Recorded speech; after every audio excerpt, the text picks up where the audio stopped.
श्री स्वामीनारायण भगवाननी जय। अक्षर पुरुषोत्तम महाराजनी जय।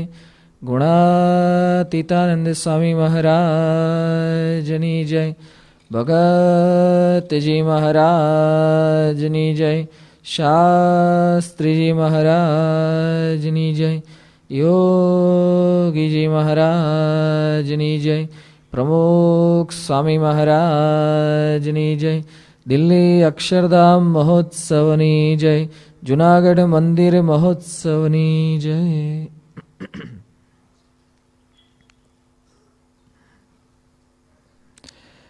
ભારત દેશના રાષ્ટ્રપતિ અબ્દુલ કલામ આ રાષ્ટ્રપતિ પદ પર બિરાજ્યા તે પૂર્વે સમગ્ર ભારતનું જે અણુ મથક અને અણુ વિભાગ એ સમગ્ર ક્ષેત્રનું કાર્ય સંભાળ એ પોતે સંભાળતા હતા. આપણે જાણીએ છીએ કે થોડાક વર્ષો પૂર્વે ભારતે પોતાની પરમાણુ શક્તિ અણુ શક્તિનો પોખરણમાં ધડાકો કરી અને જે સમગ્ર વિશ્વને જવાબ આપ્યો એની અંદર પણ આ કલામ એટલા જ જવાબદાર હતા. એ કલામ જ્યારે એની અંદર કાર્ય કરતા હતા તે વખતે 68 થી 70ની સાલનો આ પ્રસંગ છે.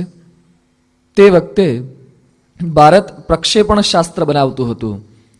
અહીંયાથી આપણે સેટેલાઇટ ઉપર મોકલવાના હોય, મિસાઇલ્સ મોકલવાની હોય, એના માટે કંઈક પ્રક્ષેપણ શાસ્ત્ર જોઈએ, ત્યાં પોતે અવકાશમાં આ છોડી શકે એના માટે. એ વખતે આપણી પાસે જે પ્રક્ષેપણ શાસ્ત્ર બનાવવાનું હતું તેના માટે બેરિલિયમ ડાયોફ્રેમ એક ધાતુની જરૂર પડી, એક એવા પદાર્થની જરૂર પડી, એને સેન્સર કહે છે. બેરિલિયમ ડાયોફ્રેમ એ સેન્સરની જરૂર પડી. અબ્દુલ કલામે તે વખતે આની ખરીદી બહારથી કરવાની હતી, અમેરિકાથી. એ માટે 3 વ્યક્તિઓની એક ટીમ બનાવી, TN શેષાન, માધવન નાયર અને ડૉક્ટર CC ગુપ્તા. આ 3 વ્યક્તિની આખી કમિટી બનાવવામાં આવી. અમેરિકા દેશ સાથે વાતચીત થઈ કે અમારે પ્રક્ષેપણ શાસ્ત્ર માટે આ બેરિલિયમ ડાયોફ્રેમ સેન્સરની આવશ્યકતા છે, અમે તમારી પાસેથી ખરીદવા માગીએ છીએ. 3 માસ પછી અમેરિકા દેશના વિદેશ પ્રધાન અને સંરક્ષણ પ્રધાન એ લોકોએ જવાબ આપ્યા કે આ સેન્સર અમે આપી નહીં શકીએ. આ લોકોએ પ્રશ્ન પૂછ્યો ભારતની સરકારે કે તમે કેમ નહીં આપી શકો, તમારે જરૂર છે મદદની. પછી અમેરિકન સરકારે જવાબ આપ્યો કે તમે જે સેન્સર માગી રહ્યા છો બેરિલિયમ ડાયોફ્રેમ એ તો મિસાઇલ્સ અને સેટેલાઇટ્સમાં એમાં વપરાય છે, એટલે અમારી રોકેટ્સમાં વપરાય છે, એટલે અમારી સરકારે કીધું છે કે આપવાથી આપણને જ ખતરો ક્યારેક રહેશે. મિસાઇલ્સની અંદર આ બેરિલિયમ ડાયોફ્રેમ વપરાય છે. પછી ભારત સરકાર પાસે બીજો વિકલ્પ નહોતો.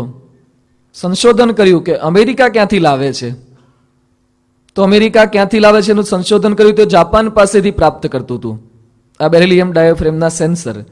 આગળ તપાસ કરી કે જાપાન ક્યાંથી લાવે છે આ ધાતુ બેરિલિયમ. તપાસ કરતા ખબર પડી કે બેરિલિયમ ધાતુ તો ભારતમાંથી જ એક્સપોર્ટ થાય છે.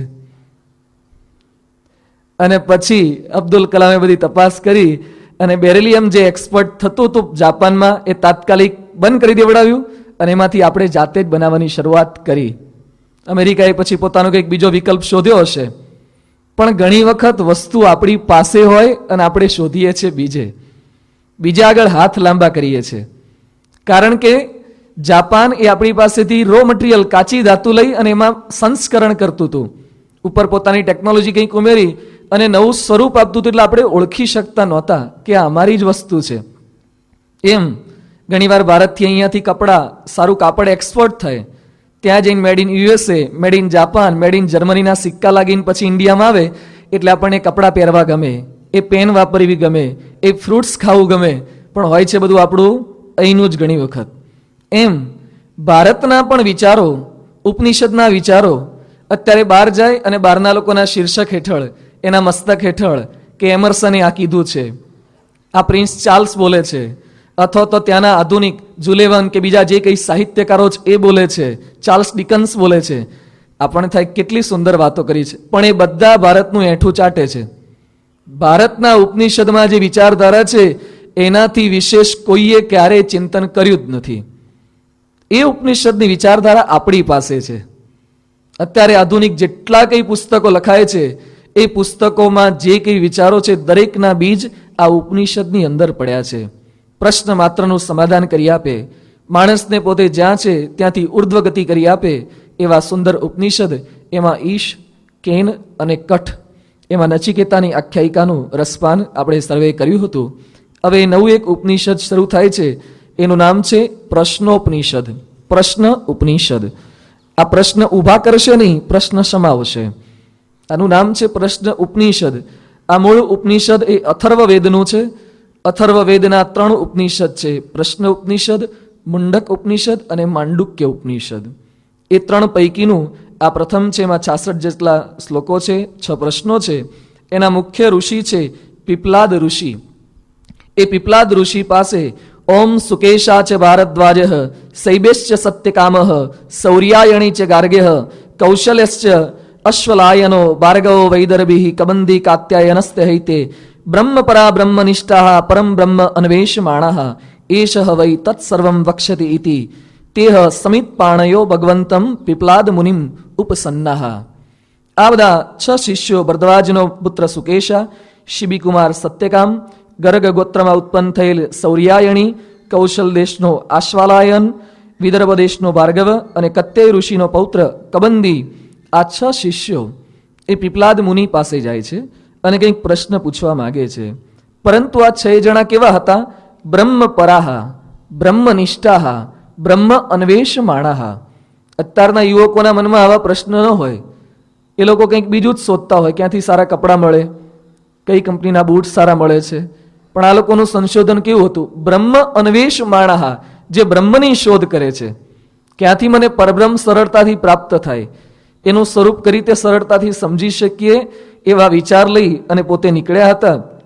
પીપલાદ મુનિ પાસે આવે છે અને પ્રશ્ન પૂછવાનો પોતે પ્રારંભ કરતા હોય છે કે અમારે તમને કેટલાક પ્રશ્ન પૂછવા છે. પણ આપણે જેમ નચિકેતાના આખ્યાનમાં જોયું કે પ્રશ્ન પૂછવાની લાયકાત પહેલા જોઈએ, સીધા પ્રશ્ન ન પૂછી શકાય. એટલે પીપલાદ મુનિ તેઓને કહે છે, તાન હસ ઋષિ ઉવાચ ભૂય એવ તપસા બ્રહ્મચર્યેણ શ્રદ્ધયા સંવત્સરમ સંવત્સ્યથ યથા કામમ પ્રશ્નાન પૃચ્છથ યદિ વિજ્ઞાસ્યામઃ સર્વમ હવો વક્ષ્યામ ઇતિ.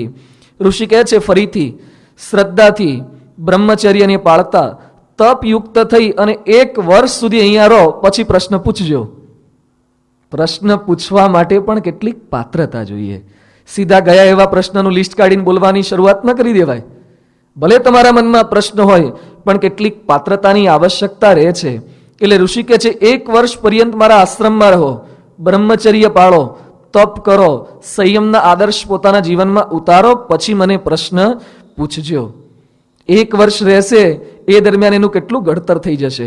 પ્રશ્ન હવે પૂછશે 1 વર્ષ પછી, એ કંઈક વ્યવસ્થિત પૂછાશે. અડધો પ્રશ્ન તો 1 વર્ષમાં સોલ્વ જ થઈ ગયો હશે, પૂછ્યા વગર પણ. કારણ કે એને ગુરુના આશ્રમમાં રહ્યો છે, એ વાતાવરણમાં રહ્યો છે, બ્રહ્મચર્ય પાળ્યું છે, તપ કર્યું છે, સંયમ રાખ્યો છે. ગુરુનું જીવન જોશે, એમાંથી ઘણા પ્રશ્નના જવાબ મળી જશે. શ્રદ્ધા રાખશે, કારણ કે 1 વર્ષ પર્યંત શ્રદ્ધા રાખવાની છે. એમાં જે સાચો અંતરથી પ્રશ્ન પૂછવાયો હશે એ જ ટકશે. બાકી જે ખાલી ખાલી પૂછવાયા હશે એને તો પાછા ચાલ્યા જવું પડશે. એટલે અહીંયા 1 વર્ષ પર્યંત રહેવાનું કહે છે, કારણ કે પછી જે પ્રશ્ન પૂછાશે ને અંતરથી આવશે, ખરેખર વાસ્તવિકતાનો પ્રશ્ન આવશે.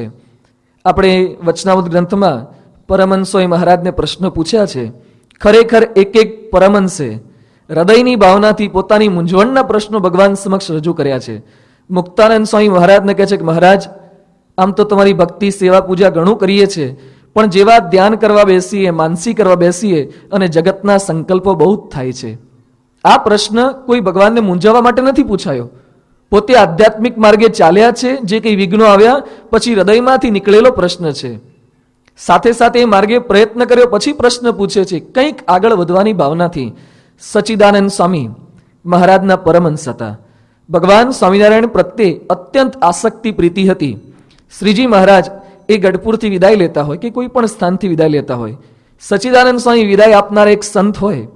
જેવા મહારાજ જાય, મહારાજનું મસ્તક દેખાવાનું બંધ થાય, ગોળી દેખાવાની બંધ થાય, ધૂળની ડમરીઓ ઉડતી બંધ થઈ જાય, રસ્તા પર કાંઈ ચિહ્ન ન દેખાય મહારાજના, અને તરત જ પોતે બેભાન થઈ જાય. એના ટસીએ લોહી ફૂટી નીકળતું. આટલો વિરહ એમને મહારાજનો લાગતો. અત્યંત આસક્તિ મહારાજ પ્રત્યે હતી. એ વચનાવૃતમાં ભગવાન સ્વામિનારાયણને પ્રશ્ન પૂછે છે કે મહારાજ પ્રેમનું શું લક્ષણ છે? આટલો પ્રેમ તો છે, આનાથી વધારે પ્રેમ ક્યાંથી લાવો? છતાં પણ એ લોકો કંઈક આગળ વધવા માંગે છે. આ અંતરના પ્રશ્નો છે. નિષ્કુળાનંદ સ્વામી, જેને કેટલો વૈરાગ્ય હતો, પોતાની પત્નીનો, પોતાના પુત્રનો ત્યાગ કરીને નીકળી ચૂક્યા છે. એણે શ્રીજી મહારાજે એમને ભગવું કપડું પહેરાયું અને પછી કીધું, જાઓ તમારા સસરાના ગામમાં એના ઘરે જ ભિક્ષા માગો. પ્રમુખ સ્વામી આપણી કસોટી કરે તો આમ ભગવું ઓઢાડી દે અને પછી સસુર પક્ષમાં ઘરે જ જઈ અને ભિક્ષા માગવાનું કહેતો. અરે ભગવાનની વાત તો બાજુ પર મૂકો ને, આપણી સોસાયટીમાં જોડી માગવાનું કે એ ભારે પડે છે. આપણા સંબંધી રહેતા હોય એ લોકો આપણને જોઈ જશે તો કેવું લાગશે? આપણને ખાલી જોડી માગવી ભારે પડે છે. લાજ શરમ ઘણી વખતે નડે છે, રાગ નડે છે. નિષ્કુળાનંદ સ્વામી પોતાના સસરાના ઘરે ભિક્ષા માગવા ગયા. એની પત્ની કંકુ બહાર આવી, એના સાસુર જોઈ ગયા કે આ તો આપણા જમાઈરાજ કે એને ભગવા કપડા કેમ પહેરી લીધા? એ કહે છે, હું તો હવે ત્યાગી થઈ ગયો છું, મારે ગૃહસ્થ જીવન જોઈતું જ નથી.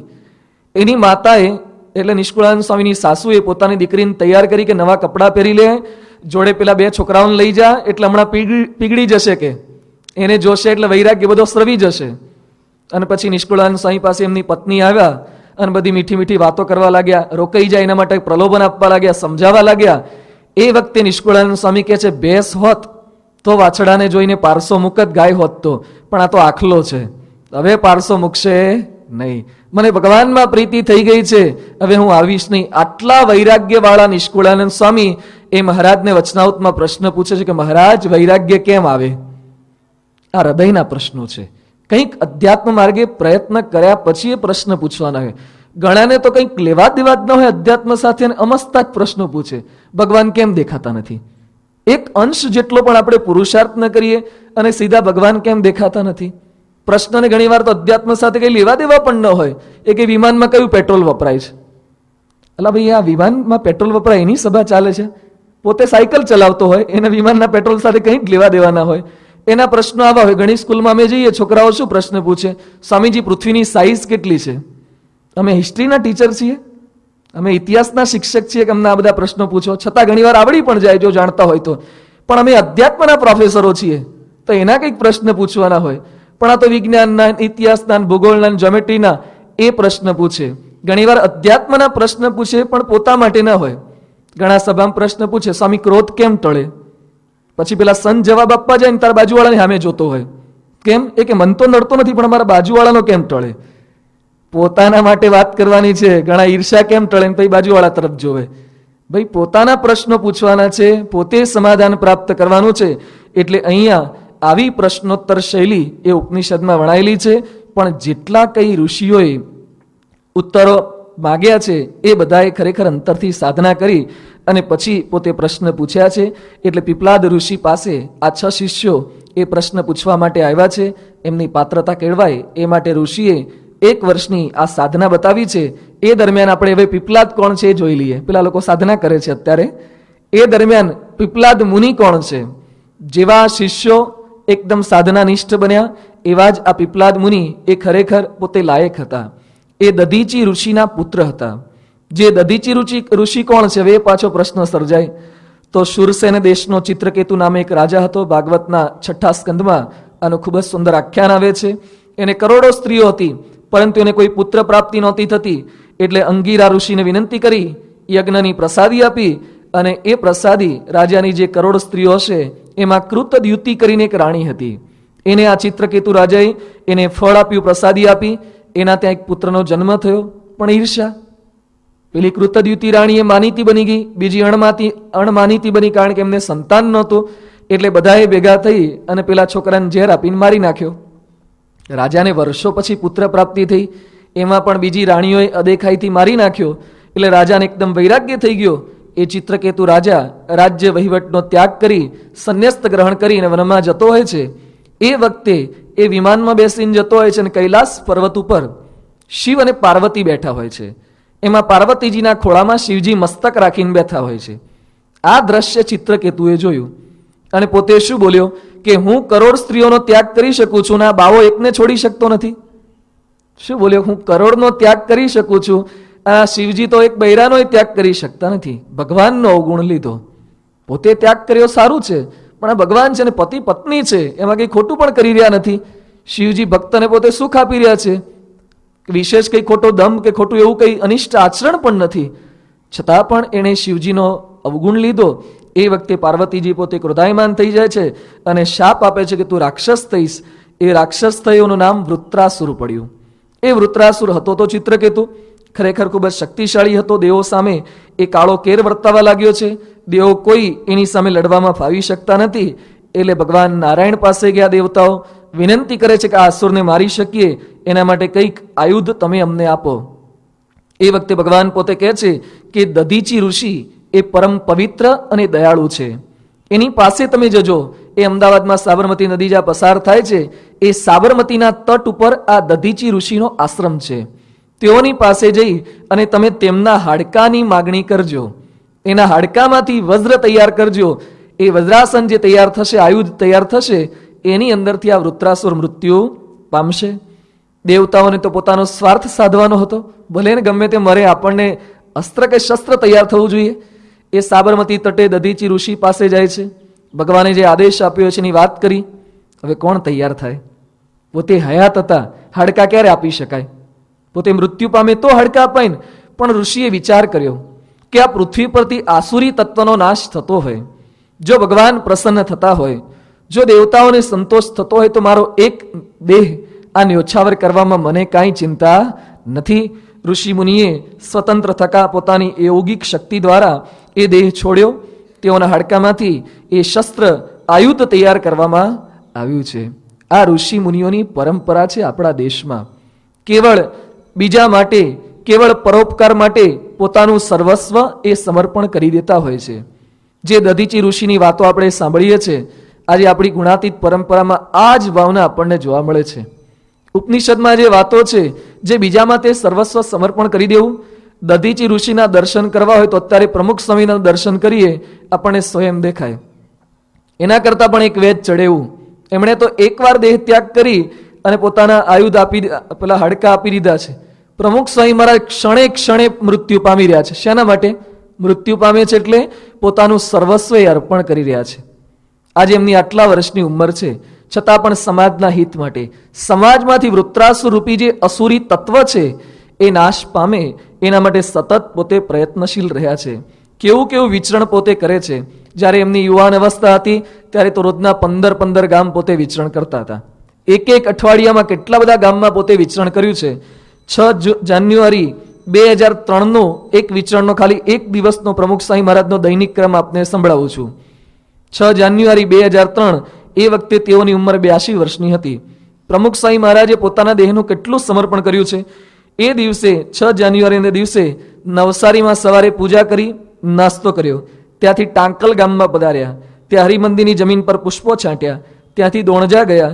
જૂના મંદિરમાં અક્ષર પુરુષોત્તમની મૂર્તિઓનું પૂજન કર્યું. ત્યાંથી સારવણી ગયા.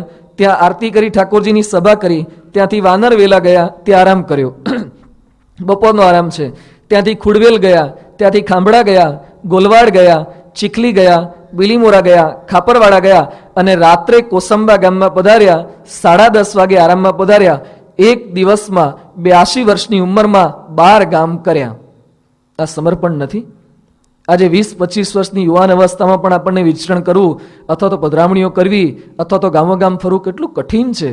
ભલે ગાડી ગમે તેટલી સારી હોય, પણ ઘડીએ ઘડીએ ઉતરવાનું થાય, એના રોદા લાગે. આટલી ઉંમરે પણ આપણે ખાલી એક ટ્રાવેલિંગ કરીને આવીએ ને, સહેજ અમદાવાદથી વડોદરા કે જુનાગઢથી અમદાવાદ ગયા હોય, બસમાં જ બેઠા હોય તો એ ઘરે આવીને કે બહુ થાકી ગયા. ભાઈ તું ક્યાં ચાલ્યો છે? બસમાં જ બેઠો તો ના કે તો એ બહુ થાકી જવાય છે, અકળાઈ જવાય છે બેઠા બેઠા. તો એમને અકળામણ નહીં અનુભવાતી હોય આ ઉંમરે, 82 વર્ષની ઉંમરે? છતાં પણ સમાજના હિત માટે એ સતત પ્રયત્નશીલ રહ્યા છે. આ રાજકારણીઓ જેના હાથમાં સમાજનો કાર્યભાર સોંપ્યો છે, સમાજના ઉત્થાનનો, એ લોકો જેટલા જાગૃત નથી એટલા જાગૃત પ્રમુખ સ્વામી મહારાજ છે. ભુજમાં ભૂકંપ થયો, પહેલા જ first to reach and last to leave જો કોઈ સંસ્થા હોય તો અક્ષર પુરુષોત્તમ સંસ્થા હતી. પ્રમુખ સ્વામી મહારાજે સારંગપુર ફોન કરી, સંસ્થામાં બીજે ફોન કરીને તાત્કાલિક અભ્યાસ બંધ રખાઈ અને સંતોને, કેટલા બધા સંતોને, 180 સંતો ત્યાં પહોંચી ગયા હતા. 4000 જેટલા કાર્યકરો. આ સમર્પણની ભાવના છે સમાજ માટે. સ્વામીશ્રી એટલી બધી દરકાર રાખે, ફોન કરે કે જે તે હરિભક્તના ઘરે, હરિભક્ત નહીં, બહારના માણસો બધા છે, એ લોકોને ટિફિન વ્યવસ્થિત પહોંચાડો છો ને? પછી સ્વામીશ્રીનું કેટલું વૈજ્ઞાનિક અભિગમ છે, કેટલી બીજાની ભાવના સમજી શકે છે. પ્રમુખ સ્વામી મહારાજે કીધું કે તમે બધાને જમાડો છો, પણ ભુજની અંદર કેટલાક માણસો એવા હશે જે લાખોપતિ હતા, જેનું ઘર ભાંગી ગયું છે, એટલે એને ભૂખ તો લાગી હશે પણ શરમના મારે આ તમારા સદાવ્રતમાં નહીં આવે. એને ગિલ્ટી ફિલિંગ થશે કે એક સમય હું લાખોપતિ હતો અને અત્યારે મારે કોકના ઘરે ખાવા જવું પડે છે. એટલે એક કામ કરજો, તમે ટિફિન તૈયાર કરજો. એવા બધા ઘર જાણી લો કેટલા માણસો આવતા નથી, એનું લિસ્ટ કરાવો. પછી આપણા કાર્યકરોને કે સંતોને એના ઘર આગળ જાઓ અને ટિફિન મૂકીને પછી આવતું રહેવાનું. આ સ્વામીશ્રીના વિચારો છે. સાંઈ બાપા પોતે બોલ્યા કે જમવાનું તો ઘણી સંસ્થા આપશે, આપણે એને ઉલિયા આપો, એને નેલ કટર આપો, એના ઘરે ફાનસ આપો. એના નેલ કટર સુધીનો વિચાર કર્યો છે સ્વામીએ. એટલા સૂક્ષ્મ રીતે વિચાર કર્યા છે. રાત્રે 11:30 વાગે રોજ 10:30 થી ફોન ચાલે, 11:30 સુધી કલાક સુધી ફોન કરે. શેના માટે?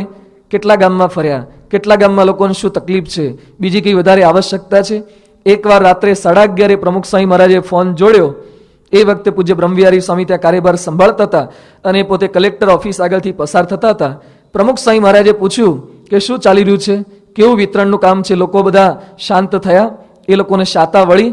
એ વખતે બ્રહ્મવિહારી સ્વામી કહે છે કે સ્વામીજી, આ ભુજમાં ભૂકંપમાં રાહત કાર્ય વિશેષ સ્પીડથી થાય એના માટે દરેક જિલ્લામાં એક કલેક્ટર તો હોય, પણ સરકારે એક બીજા નવા કલેક્ટરની નિમણૂક કરી છે કે ભુજનું રાહત કાર્ય ઝડપી થાય એના માટે સરકારી તંત્રે. એ કલેક્ટર અત્યારે સૂતા છે જ્યારે તમે કેમ જાગો છો? જેને સ્પેશિયલ ભૂકંપ માટે જ નિયુક્ત કર્યા છે એ જ ઊંઘે છે અને તમે જાગો છો. આ પ્રમુખ સ્વામી મહારાજનું કાર્ય છે. રાત્રિના 11:30 વાગ્યા સુધી પણ સતત લોકોની ચિંતા. 87ની સાલમાં ગુજરાતમાં દુકાળ હતો, એ વખતે તરત કેટલ કેમ્પની શરૂઆત. આ સમર્પણ ભાવના છે. 90માં દુકાળ હતો ગુજરાતમાં, સ્વામીશ્રી લંડનમાં હતા, રાત્રે 1:30 વાગે પથારીમાં બેઠા થઈ ગયા. સેવક સંતે પૂછ્યું કે કઈ તકલીફ છે, અને જોયું તો સ્વામી બાપા ધૂન કરતા હતા. 15 મિનિટ રાહ જોઈ, અડધો કલાક રાહ જોઈ, ધૂન ચાલુ જ હતી. પૂછ્યું શેના માટે? સ્વામી કે ગુજરાતમાં દુકાળ છે, વરસાદ પડતો નથી, તો આપણે ભગવાનને પ્રાર્થના કરીએ છીએ કે ત્યાં વરસાદ પડે. સેવક સંતે પૂછ્યું કેટલા દિવસથી કરો છો? સ્વામી કે ઘણા દિવસથી ચાલુ છે, જ્યાં સુધી વરસાદ નહીં પડે ત્યાં સુધી ચાલુ રહેશે. લંડનની ધરતી ઉપર આલિશાન બંગલામાં સૂતા સૂતા ગુજરાતના દુકાળનો વિચાર કોઈ વ્યક્તિને આવી શકે ખરો? રાત્રે 1:30 વાગે ઉઠી અને આપણા સમાજની લોકોની ચિંતા એ પોતે કરી રહ્યા છે. પોતાનું સર્વસ્વ હોમી દઈને પણ દરેક જગ્યાએ ગુજરાતમાં કે ભારતમાં ક્યાંય પણ તકલીફ પડે, ઓરિસ્સાનું વાવાઝોડું હોય કે અનામત આંદોલન હોય, દરેક જગ્યાએ પ્રમુખ સ્વામી મહારાજનું કાર્યક્ષેત્ર એ શરૂ થયું જ હોય. આજે સ્વામીશ્રીના 722 જેટલા સંતો છે. આજે બાળ પ્રવૃત્તિ, સત્સંગ પ્રવૃત્તિ, સંતો પોતે બ્રહ્મચારી છે, છતાં બધા બાળકોની પરચુરણ ભેગી કરીને એને સમજાવવાની, ઉપદેશ આપવાનો, મનાવવાના. આ શું કરવા કરવું પડે અમારે? શું સ્વાર્થ છે? કયા પોતાના દીકરા છે? છતાં શું આ સમાજ સેવા નથી કે ભવિષ્યમાં એક આદર્શ સમાજના નાગરિકો તૈયાર થાય? આ મોટા મોટી સમાજ સેવા સ્વામીશ્રીના સંતો પણ આની અંદર જોડી અને સ્વામીશ્રીની આજ્ઞાથી એ પોતે કરી રહ્યા છે. એટલે આવા એક સંત જેમ ધૂપ સળી પોતે પોતાનું સમગ્ર જીવન વાળી દે છે અને પોતે જે વિસ્તારમાં મૂકવામાં આવી હોય એ સમગ્ર વિસ્તારને સુવાસિત કરે છે. જેમ ચંદન પોતે ઘસાઈ છૂટે છે પણ અનેકને સુવાસિત કરે છે, એમ સ્વામીશ્રીએ પોતાની સમગ્ર કાયા એ સમર્પણ કરી પોતે નીચોવી નાખી છે અને સમાજને સુખી કર્યો છે. એ જે દધીચી ઋષિનું કાર્ય હતું એ જ આપણને સ્વામીશ્રીમાં પ્રત્યક્ષ જોવા મળે છે. એ દધીચીના અસ્થિ લીધા, હાડકા લીધા, દેવતાઓ એમાંથી વજ્ર બનાવ્યું. ઇન્દ્રએ વૃત્રાસુર સામે યુદ્ધ કરવા ગયો છે, દાનવો ભાગ્યા, વૃત્રાસુરને પછી એ લોકોએ પરાજિત કર્યો છે. એ રીતે દધીચી ઋષિના જે અસ્થિ હતા, હાડકા હતા, એની અંદરથી આ વજ્ર તૈયાર કર્યું છે, એમાંથી વૃત્રાસુરનો નાશ કરવામાં આવ્યો છે. પછી દધીચી ઋષિ તો મૃત્યુ પામ્યા હતા, દેવો પણ આ રીતે પોતે જીત પામીને ખુશ થઈને ચાલ્યા ગયા છે, પણ ઋષિ પત્ની ગભસ્તિની પોતે આવ્યા. આજે દધીચી ઋષિ હતા, એના પત્નીનું નામ ગભસ્તિની હતી. એ પોતે આવે, એણે જોયું કે મારા પતિનો મૃતદેહ પડ્યો છે, એમાંથી અસ્થિ પણ કાઢી લીધા છે, આ કોણે આ કુકર્મ કર્યું છે? એ પોતે આત્મહત્યા કરવાનો વિચાર કરે છે, પણ પોતાના પેટમાં પોતાનો બાળક એ ઉછરી રહ્યો હોય છે, એટલે પોતે આત્મહત્યા કરતા નથી. બાળકને જન્મ આપી, વન દેવતાને સોંપી અને પછી પોતે સતી થઈ ગયા. એ બાળક એ પીપલાદ, જેને હવે આજે શિષ્યો પ્રશ્ન પૂછવા ગયા છે, એ બાળક પોતે પીપલાદ છે. એ પોતે વનની અંદર રહેતો હતો, ધીમે ધીમે મોટા થવા લાગ્યા. પણ જ્યારે સમજદાર થયા ત્યારે પોતાના માતા પિતાનું વૃત્તાંત જાણ્યું કે મારા પિતાશ્રી, એને દેવતાઓએ કપટ કરીને એના અસ્થિ લઈ ગયા અને મારી માતાને આત્મહત્યા કરી લેવી પડી, સતી થવું પડ્યું. એટલે આ દેવતાઓ ખૂબ જ નિષ્ઠુર હૃદયના છે. પોતાના સ્વાર્થ માટે અનેકને એ લોકો સંહાર કરવા તૈયાર થતા હોય છે. એટલે મારે બદલો લેવો જ છે. ગોમતી નદીના કિનારે તેઓએ આસન જમાવ્યું, તપસ્યાદ્રી છે. ભગવાન શંકરને રીઝવવા માટે પોતે તપ કરી રહ્યા છે, કારણ કે શંકર ભગવાન આશુતોષ છે. તરત પોતે પ્રસન્ન થાય છે. શંકર ભગવાન પોતે પ્રસન્ન થયા. તેઓનું શાંત સ્વરૂપ હોય છે. એ વખતે પીપલાદ ઋષિ કહે છે, હે પ્રભુ, મારે આપનું શાંત સ્વરૂપ જોવું નથી, મને રૌદ્ર સ્વરૂપ બતાવો. ત્રીજું લોચન ખોલીને બતાવો, ડમરું ઉગાડો, સાપ ફૂફાડા મારતો હોય એવું મારે તમારું લોચન અને એવું તમારું શરીર જોવું છે. શિવજી કહે છે, એવું તે શું વેઠ્યું છે? એવી તને શું તકલીફ પડી છે કે આ સ્વરૂપ જોવાની તું વાત કરી રહ્યો છે? એ કહે છે કે મારા પિતાશ્રીએ કેટલું કષ્ટ સહન કર્યું, મારી માતાને પણ જે દુઃખ ભોગવવું પડ્યું, મૃત્યુ પામવું પડ્યું, એ કેવળ દેવતાઓને લીધે જ. માટે મને એ સ્વરૂપ જ બતાવો, હું બદલો લેવા માંગુ છું. શિવજી કહે છે, તું કૈલાસ જા, તને હું કુબેર ભંડારી બનાવું, પણ તું મારી પાસે આવું સ્વરૂપ જોવાની માગણી નહીં કર. એ વખતે પીપલાદ કહે છે, અરે એશ આરામથી જીવન જીવવું હોત તો હું એવી માગણી ન કરત તમારી પાસે. મારે જોઈતું જ નથી. મારું નામ તો પીપલાદ છે. પીપલાદ એટલે જે પીપળાના પાન ખાઈને ઉછેરીને મોટો થયો હોય એ પીપલાદ. હું પર્ણ ખાઈને મોટો થયો છું. મારે આ લૌકિક સુખ સંપત્તિ કાંઈ જોઈતી નથી. માટે કેવળ તમારું ભારે સ્વરૂપ મને બતાવો. એ વખતે આ પીપલાદ ઋષિનો અતિશય આગ્રહ જોયો. શિવજી પોતે અદ્રશ્ય થયા અને પીપલાદ ઋષિને મનની અંદર એ કૃત્યાએ પોતે પ્રવેશ કર્યો. કૃત્યા ઉત્પન્ન થઈને પીપલાદને પૂછે છે કે કોનો નાશ કરું? એ કે દેવતાઓનો નાશ કર. જેવો કૃત્યાને આદેશ આપ્યો અને તરત જ કૃત્યાએ પીપલાદને મારવા ગઈ. એ કે મારો નાશ નહીં, પેલા દેવતાઓનો. એ કે તમે કીધું દેવોનો નાશ કરો, તો દરેક મનુષ્યની અંદર પણ દૈવી અંશ રહેલો જ છે. તમારામાં દૈવી અંશ છે, એટલે પહેલો હું તમારો નાશ કરીશ. પીપલાદ કે આ તો વરદાન માગ્યું, ના તો મારા ઉપર જ આવ્યું. શિવજીની પાછી પ્રાર્થના કરે છે, ભગવાન બચાવો, હવે આસુરી સ્વરૂપ જોવું નથી. ભગવાનને પુનઃ વિનંતી કરે છે. કૃત્યાને સમાવી દીધી અને ક્ષમા વ્રત તેઓએ આપ્યું. ભગવાન શંકરે તેઓને શીખવ્યું કે હે પીપલાદ, આપણું કદાચ કોઈ અહિત કરી જાય પણ એનો બદલો લેવાની ભાવના ન રાખવી જોઈએ. તમે તો એક ઋષિ મુનિ છો. શમેના વેર વેરથી, ટળેના પાપ પાપથી, ઔષધ સર્વ દુઃખોનું મૈત્રી ભાવ સનાતન. આ મૈત્રી ભાવ, ક્ષમાની ભાવના એ સનાતન ઔષધ છે. પરંતુ આજે આપણા મનમાં કેવી ભાવના હોય છે? થાય એવા થઈએ તો ગામ વચ્ચે રહીએ. આ ભાવના છે કે જે આપણી સામે તું મારી પર ઈટ ફેંકીશ તો ઈટ કા જવાબ પથ્થર છે. આ આપણી ભાવના છે. પણ આપણા શાસ્ત્રો આપણને શીખવે છે કે આપણું કદાચ કોઈ અહિત કરી જાય, કંઈક ભૂલ થાય, છતાં પણ મોટા પુરુષોનો આ માર્ગ છે કે એને ક્ષમા આપવી. મૂળ અક્ષરમૂર્તિ ગુણાતીત સ્વામી જૂના સાવર ગામમાં એમને અપમાન કરીને કાઢી મૂક્યા. કેવળ અપમાન નહીં, બાવળની શૂળોવાળી સોટીઓ મારી છે. સ્વામીને કાંકરા માર્યા, પથરા માર્યા, છાણ વાસીદું નાખ્યું. કેટલું અપમાન કહેવાય. સ્વામી ત્યાં પછી ગામની બહાર બેઠા હશે અને ત્યાં કેટલાક લોકો પસાર થતા હશે. એમણે સાધુઓને આ રીતે માર મારેલા શરીરવાળા જોયા અને તરત જ પોતે શું બોલ્યા? આપણો રાજા આવો નિષ્ઠુર છે, એને દીકરો ક્યાંથી થાય, એના ઘરે પારણું ક્યાંથી બંધાય? અને ગુણાતીત સ્વામી આ શબ્દો સાંભળી ગયા પોતે શું બોલ્યા કે સંતો, આપણે ધૂન કરો, એ રાજાના ઘરે દીકરો થાય અને ત્યાં આપણી જોડીઓ ટીંગાય.